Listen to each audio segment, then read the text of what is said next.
Hi, fire signs. My name is Michelle Kelly. Welcome to This Is Your Sign. This is your March 2022 career and finance reading for all the fire signs. So Aries, Leo, and Sagittarius, welcome.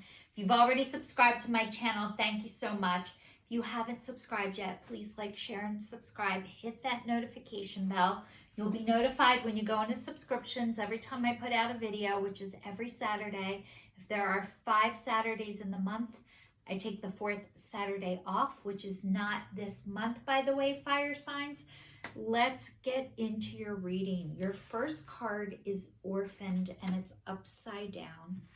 Your next card is Clean It Up, and it's upside down. And your last card is Loyal Heart. And we're working on your career and finance, but this is saying that a lot of your childhood wounds is affecting how you are in your life right now.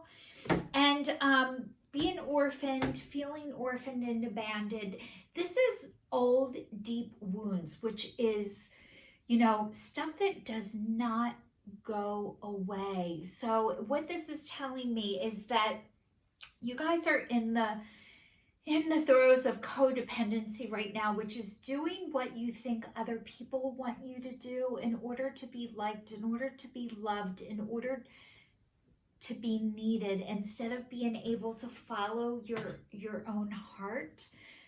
This is hard, deep shit, by the way, fire signs. If you are watching me, if you are drawn to me, you know what I'm talking about, and you guys are deep people, because not deep people don't want to hear what I have to say. So you guys, I'm going to dive deeper into this reading, because I know that you guys are now entering the time of your life where you're trying to go towards your vocation.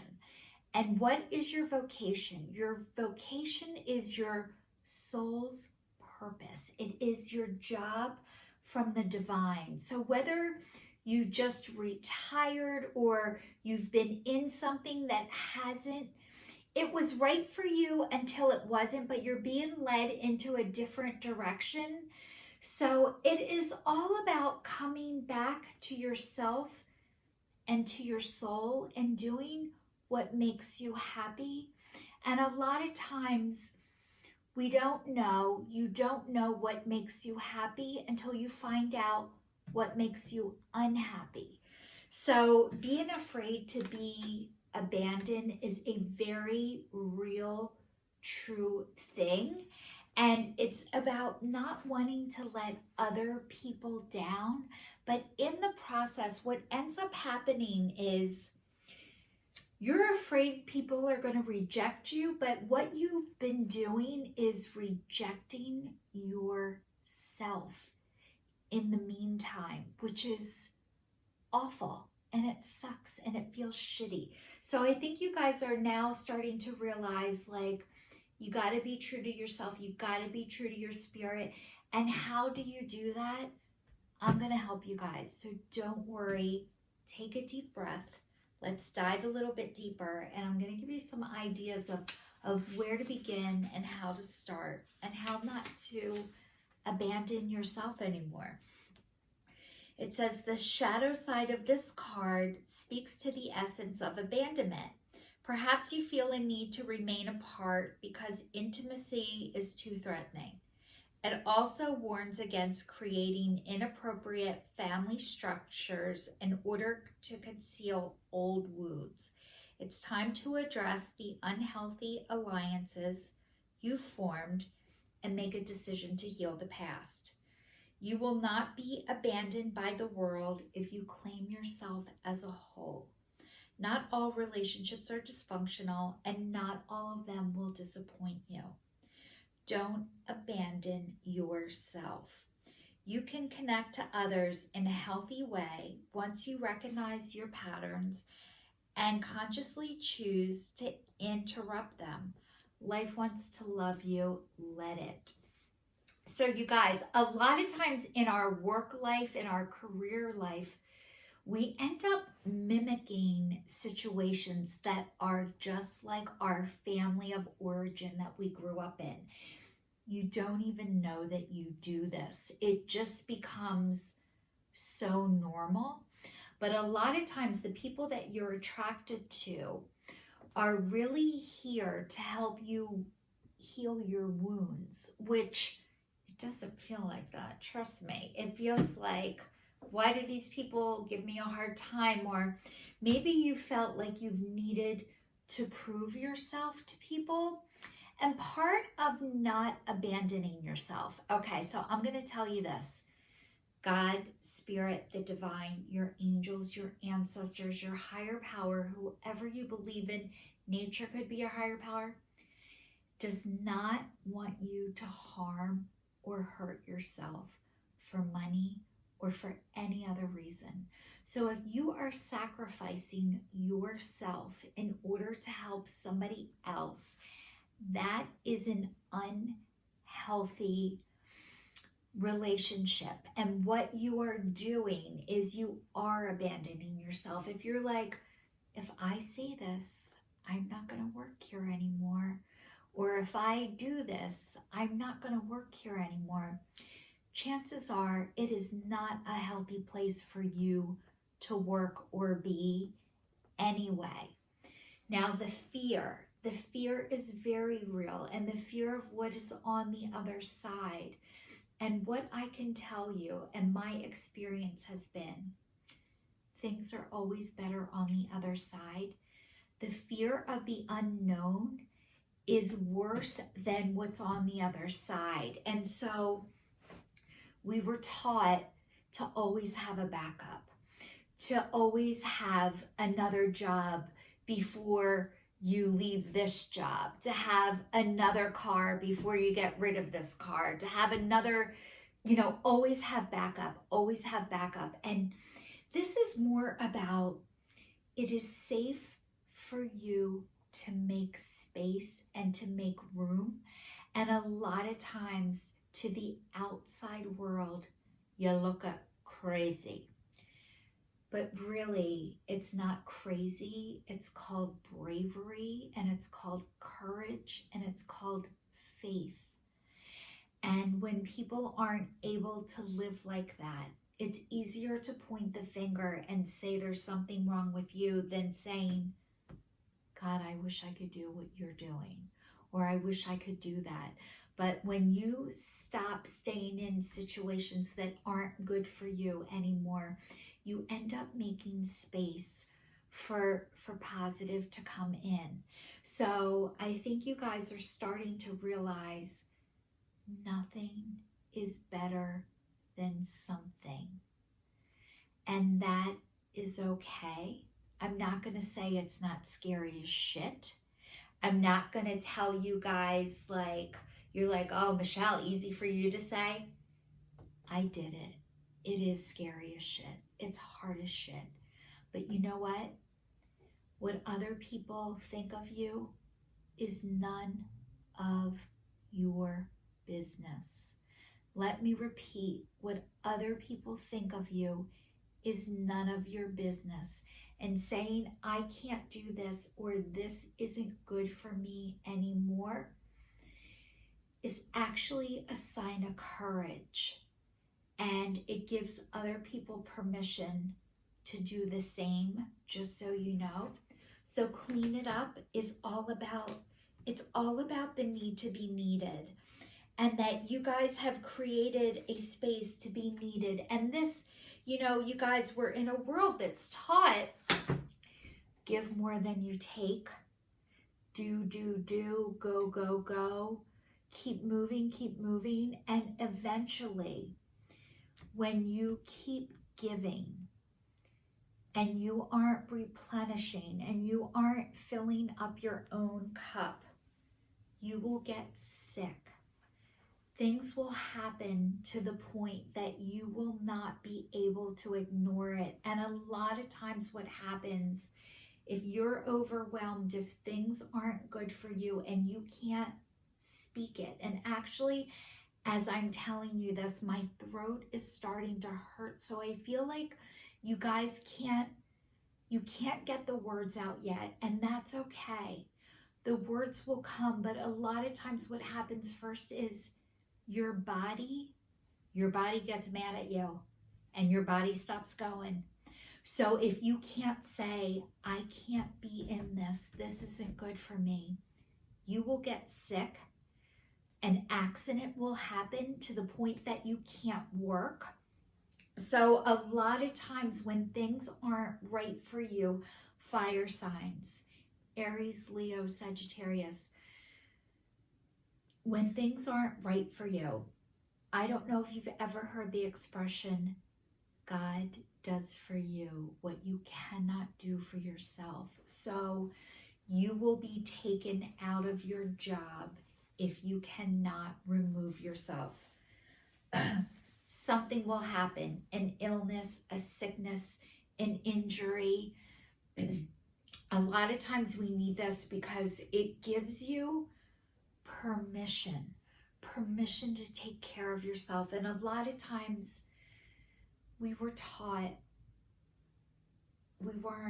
we couldn't give our own self permission, but the divine gives you permission when you get sick. And as time goes on, the healthier you start to get, you're not going to listen. You're not going to be able to speak your truth. You will be able to speak it sooner. You won't stay sick as long, or when the symptoms start to come in, you listen to them sooner.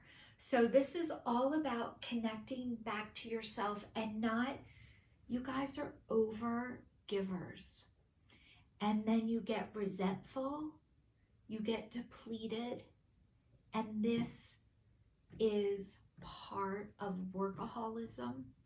It's part of codependency. It's part of everything that we're being taught, which is backwards and wrong.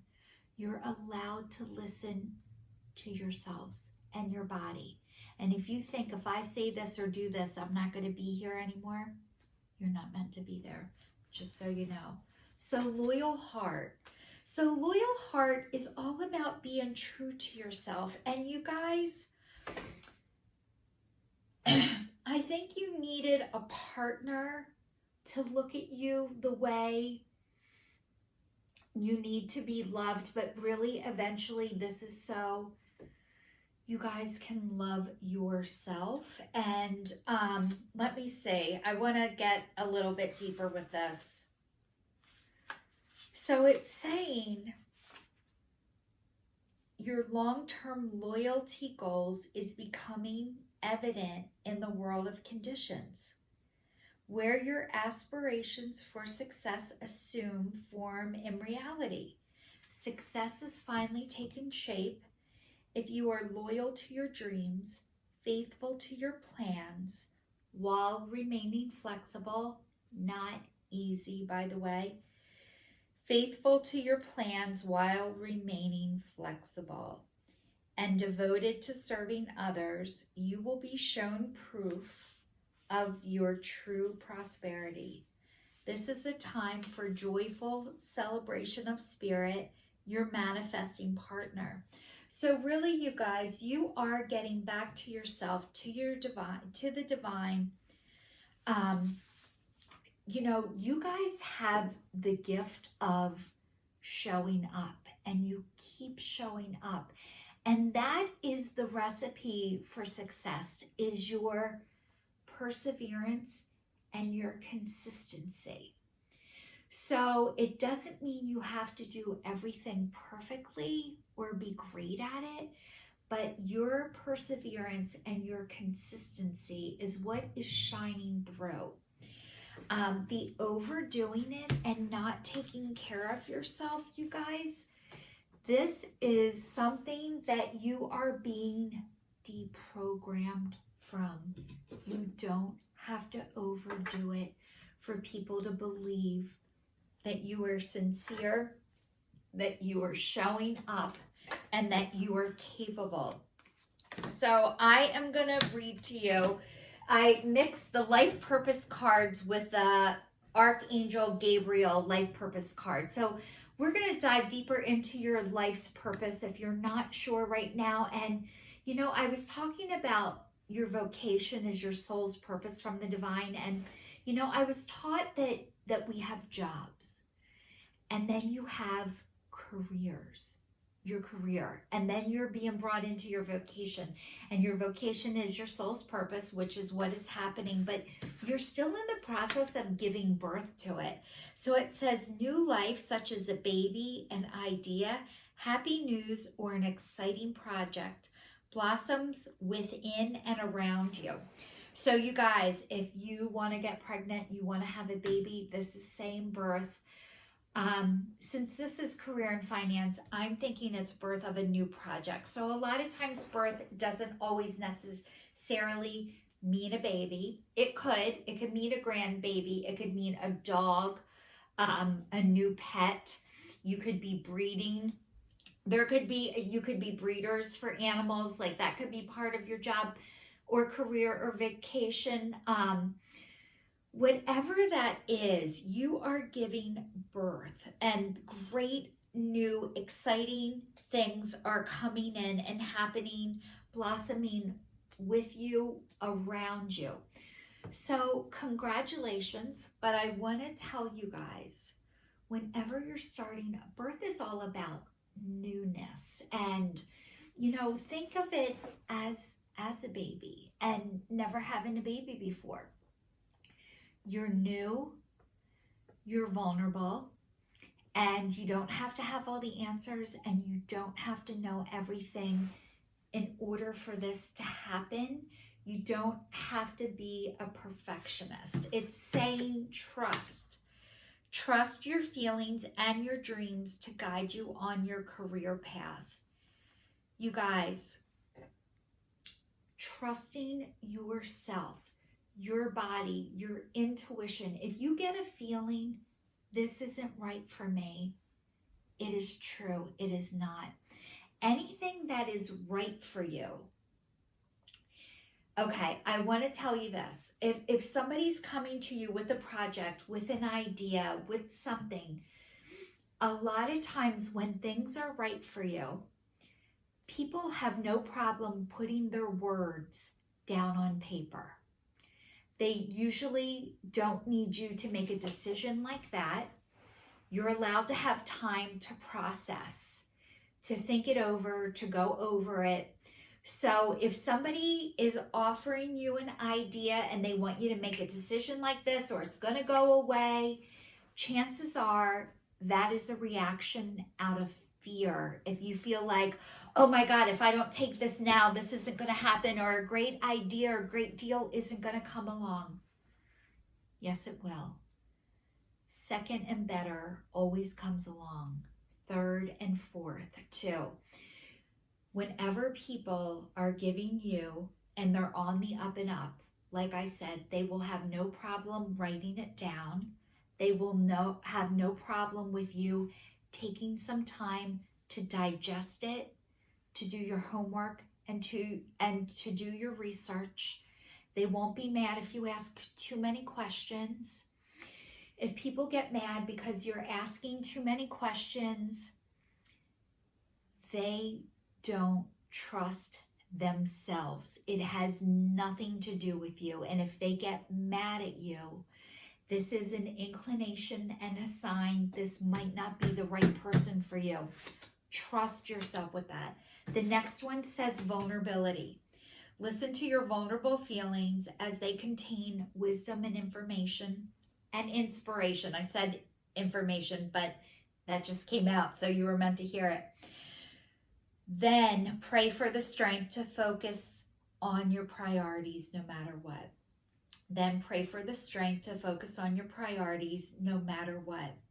So you guys, your vulnerable feelings, when you have them, when you are working with people that are right for you, you should be able to express that and not be afraid to get made fun of, to get shut down. If that happens, once again, trust yourself. If you're like, this doesn't feel right, something's not right, it is not. You're allowed to ask questions. You're allowed to take your time to get the information. and pray for the strength to focus on your priorities no matter what. I am going to read some Angels of Abundance cards for you guys too, to get more into the money part of this, but it looks like something new is on the horizon for you guys, and it's such an exciting time.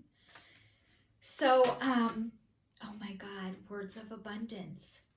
You have the ability to instantly manifest by choosing powerfully positive words. Always describe your own and the world's economic situation in a loving and optimistic terms. This is what you attract for yourself and others. You guys, your words that you speak are your abundance. You guys are kind, you're sincere, and you're genuine. That is what people want to be around. You don't have to have all the answers and do it perfectly. You just have to be sincere and genuine. And your words are your dollar signs, by the way. That's where your money is. And maybe that's why my throat was sore. It's not sore anymore. You guys, your money is where your mouth is. And the next one says, release resentments about money. Yes, the money system of the world can seem upsetting, but holding resentments about finances just pushes your abundance away. Instead, see money as a tool that you can use to better the world. And this shift will help you attract support and golden opportunities. Instead, see money as a tool you can use to better the world, and this shift will help you attract support and golden opportunities. You guys, the resentments about money, I just want to let you know what the resentments are about money. It is fear. It is fear of lack. It is fear of never having enough. And when you guard and protect your resources, like it's not going to come back to you, what ends up happening is you end up blocking it from coming in without even noticing it. So I'm going to give you guys a few ways to deprogram your money mindset, because I think you guys have such a fear that you're not going to have enough. You're not going to have enough. It's scary shit. And maybe you grew up in a family or a household where there wasn't enough. And if that happened to you, the divine is so sorry. And believe me, I believe you guys, that fear is so real. And the fear of like, what if I don't have enough? What if I don't have enough? What if I don't have enough? When you end up guarding and protecting and you have to keep making sure you have enough because that fear is so real, what happens is you block anything from coming in without even realizing it. So there's a couple different affirmations you can say. Money flows to me with grace and ease. Money flows to me with grace and ease. So that's a positive affirmation that you guys can start saying, start releasing. There are guided meditations on YouTube about money. I took a class with Lee Harris, if you've ever heard of him, called Owning Your Value. And it was excellent. But he had a little thing that I purchased about releasing the attachment to money. And part of this meditation was all about saying thank you to my grandparents, thank you to my parents for their beliefs about money. However, I no longer need them. And a lot of times what happens is our money mindset comes from our family and what they believed or didn't believe. It gets ingrained in you, and it is very, very hard to release this, to let go of that fear. So you guys, this is a practice and a process. You didn't get this way overnight. It doesn't get released overnight. But start reciting or saying, money flows to me with grace and ease. I am always going to have more than enough. I am always going to have more than enough. And the next one says raise or promotion. Congratulations. An increase in your abundance flow awaits you. This is a result of your positive focus and willingness to take action based on your divine guidance. Keep up the good work. You guys, you are on your spiritual path of healing and vocation, and this is not an easy place to be. You guys have done a ton of work on this, and the divine is so proud of you and so happy for you. And I'm not saying this is easy, but I'm letting you guys know it is worth it. You have new wonderful things coming your way, fire signs. Keep up the great work. This is your sign signing off. I will see you guys all next week.